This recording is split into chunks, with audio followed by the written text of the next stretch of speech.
Hola, bienvenidos a un video más. Nuestro grupo está conformado por Janet Rivera, Carolina Buestán, Lisette González, Lisette Villao y mi persona, Javier Andrade. El día de hoy hablaremos sobre las habilidades superiores del pensamiento. Comenzamos. Habilidad.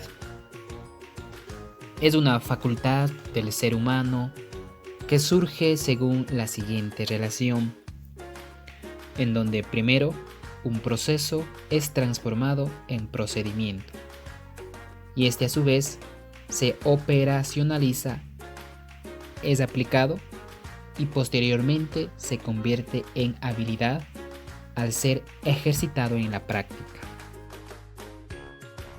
Las habilidades del pensamiento son el conjunto de acciones interiorizadas, organizadas y coordinadas que proporcionan un adecuado procesamiento de la información, enfocadas tanto a la información a procesar en sí, como también a las estructuras, procesos y estrategias que están siendo empleadas al procesarla. Ahora vamos a explicar qué es la transferencia. La transferencia es la capacidad de un sujeto de replicar sus experiencias cognitivas adquiridas en nuevas y diferentes situaciones. El aprendizaje se torna más significativo cuando las lecciones se aplican a situaciones de la vida cotidiana. Frecuentemente los estudiantes no pueden aplicar lo que aprenden en la escuela a la solución de problemas del mundo real. Por ejemplo, pueden comprender algoritmos de la suma, pero no saben cómo aplicarlas en situaciones cotidianas a la hora de ir a comprar en la tienda algunos artículos y saber cuánto tienen que pagar. Por ello, los maestros deben mejorar la habilidad de los estudiantes para transferir lo que están aprendiendo en la escuela de diversas maneras y se debe insistir el dominio de la materia o tema. Sin una adecuada profundidad de la comprensión, la transferencia no puede darse. El proceso para la transferencia. Como primero, ayudar a los estudiantes a ver las implicaciones de la transferencia de la información que están aprendiendo. Como segundo, aplicar lo aprendido en una materia o tema, en otras áreas relacionadas. Como tercero, mostrar a los estudiantes cómo abstraer principios generales de ejemplos concretos. Como cuarto, ayudar a los alumnos a aprender cómo monitorear su aprendizaje y cómo buscar y usar la retroalimentación acerca de su progreso. Y enseñarles a comprender más que a memorizar.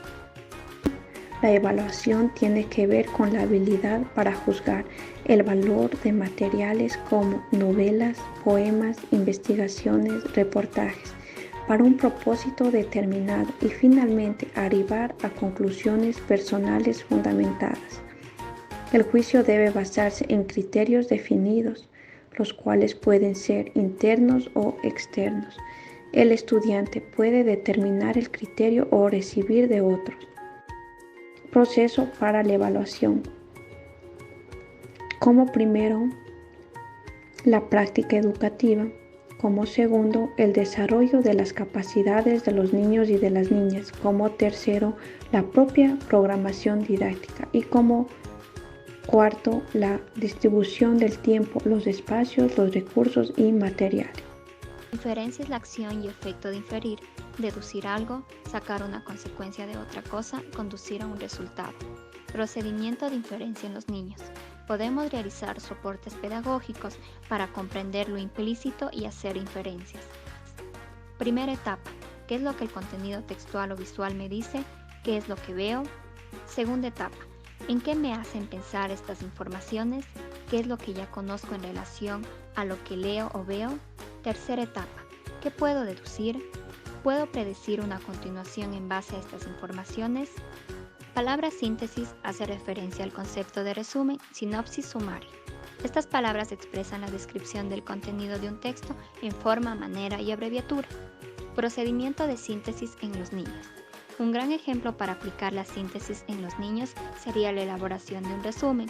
Para que los niños realicen un excelente resumen, deben seguir los siguientes pasos. Primero, copia las ideas principales que has sacado de cada párrafo. Segundo, lee las ideas principales y trata de relacionarlas. Poco a poco pregúntate, ¿esta idea tiene algo que ver con las demás? Tercero, redacta un borrador con la organización de las ideas principales. Recuerda usar tus propias palabras y no copiar frases del texto. Cuarto, lee el borrador y comprueba que se entienda lo que quieres decir. Quinto, pásalo a limpio. Análisis. Se define como la habilidad de separar material en las partes que lo componen, de manera que su estructura organizativa pueda entenderse. En su proceso se refiere a la descomposición de un todo en sus distintos elementos constituyentes, con el fin de estudiar estos de manera separada, para luego en un proceso de síntesis llegar a un cabal de conocimiento integral. En los ejemplos podría ser la manera en la que organizo y ordeno la información buscada. Comparo las distintas bibliografías, sintetizo los textos leídos, analizo la información adquirida y también prestando atención en clases, atendiendo, concentrándome. Interpretación. Este es algo fundamental para el ser humano, es la capacidad para generar elementos que permiten representar una idea, así como la capacidad de valorar lo que implica una acción o símbolo determinado. En su proceso, interpretar implica subhabilidades como razonar, argumentar, deducir, explicar, etc. En los ejemplos podría ser la manera en la que un niño realiza un dibujo, el grosor de los trazos, también la atención que le damos a los textos largos en la búsqueda de métodos para ser más comprensibles con los demás y ser buen oyente con la explicación de otros sujetos. La clasificación es el proceso mediante el cual podemos separar los elementos de un conjunto en subconjunto, de forma tal que todos los elementos de un subconjunto comparten una característica correspondiente a una variable previamente seleccionada, y cada subconjunto difiere de los demás en la característica que comparte de esa misma variable. Clasifica el pensamiento en deductivo, inductivo, analítico, creativo y sistemático. Ejemplo, los niños y las niñas separan según su capacidad objetos, como juguete, de cocina, de medicinas, peluches, muñecas y entre otros.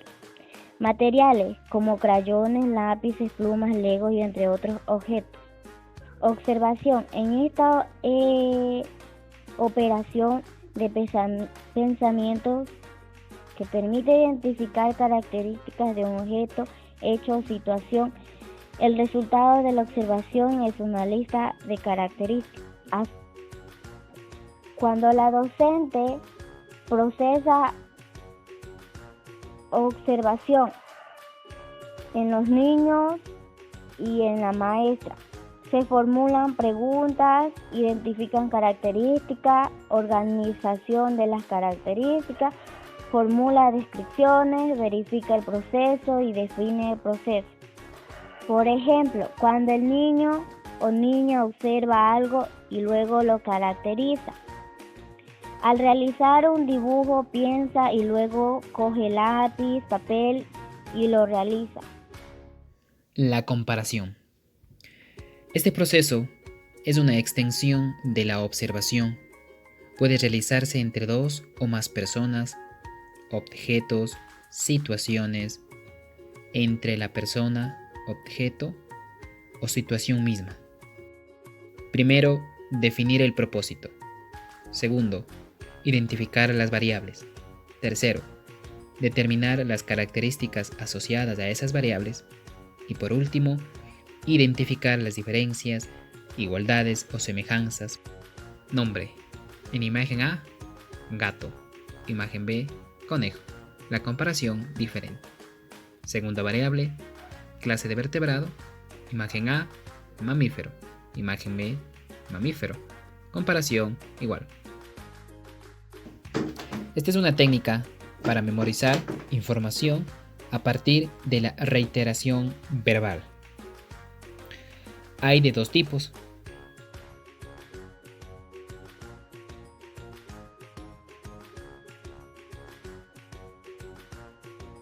representación, que es la capacidad que implica recurrir a dibujos o símbolos para dar a conocer información, concepto o propiedad. Es por eso que los estudiantes, al enfrentarse a una representación, se ven exigidos a analizar, relacionar e inferir datos explícitos e implícitos. La representación de los números fraccionarios. El primero, 3/7, se dibuja en 7 partes iguales y se pinta 3. En el segundo, se dibuja 10 rectángulos y se pinta 6. Gracias, eso fue todo, hasta la próxima.